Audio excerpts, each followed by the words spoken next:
जो डर गया समझो मर गया।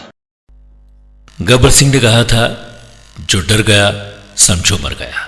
डर का हमेशा किसी न किसी चीज से संबंध होता है, वरना डर होता ही नहीं। इसलिए हम जो हो गया है उससे या जो होने वाला है उससे डरे रहते हैं। इस डर को लाया कौन? क्या डर को लाने वाला विचार ही तो नहीं है जो इसे लाया है? दरअसल विचार ही है डर का जन्मदाता। मैं अपनी नौकरी काम धंधा छूटने के बारे में या इसकी आशंका के बारे में सोचता हूँ। ये सोचना, ये विचार डर को जन्म देता है। मैं कभी किसी वक्त जिस रोग से ग्रस्त रहा उस विषय में सोचता हूँ, क्योंकि उस वक्त का दर्द, बीमारी का एहसास मुझे अच्छा नहीं लगता।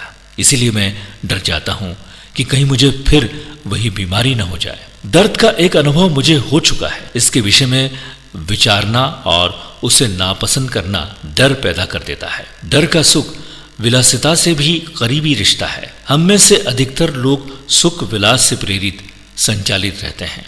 किसी पशु की भांति इंद्रियों के सुख हमारे लिए सर्वोच्च महत्व रखते हैं। ये सुख विचार का ही एक हिस्सा होता है। जिस चीज से सुख मिला हो उसके बारे में सोचने से सुख मिलता है या सुख बढ़ जाता है ना?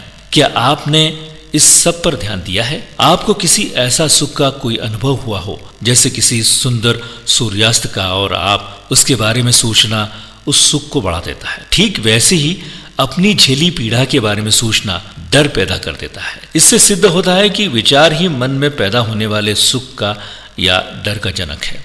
विचार ही सुख की मांग करने और उसकी लगातार चाहत के लिए जिम्मेदार है। वह भय को जन्म देने के लिए, डर का कारण बनने के लिए जिम्मेदार है। डर हमारे अंदर से ही पैदा होता है और बाहर से भी आता है। ये अतीत से जुड़ा होता है। इसलिए अतीत से विचार के प्रभाव को मुक्त करने के लिए अतीत को समझा जाना जरूरी है। ऐसा करने के लिए हम वर्तमान की मदद ले सकते हैं। हमारा अतीत हमेशा वर्तमान को जन्म देने को आतुर रहता है, जो मुझे, मेरे और मैं की जैसी यादें बन जाता है। ये सारे भय की जड़ है और इनसे हर तरह से निपटकर ही हम डर से निजात पा सकते हैं।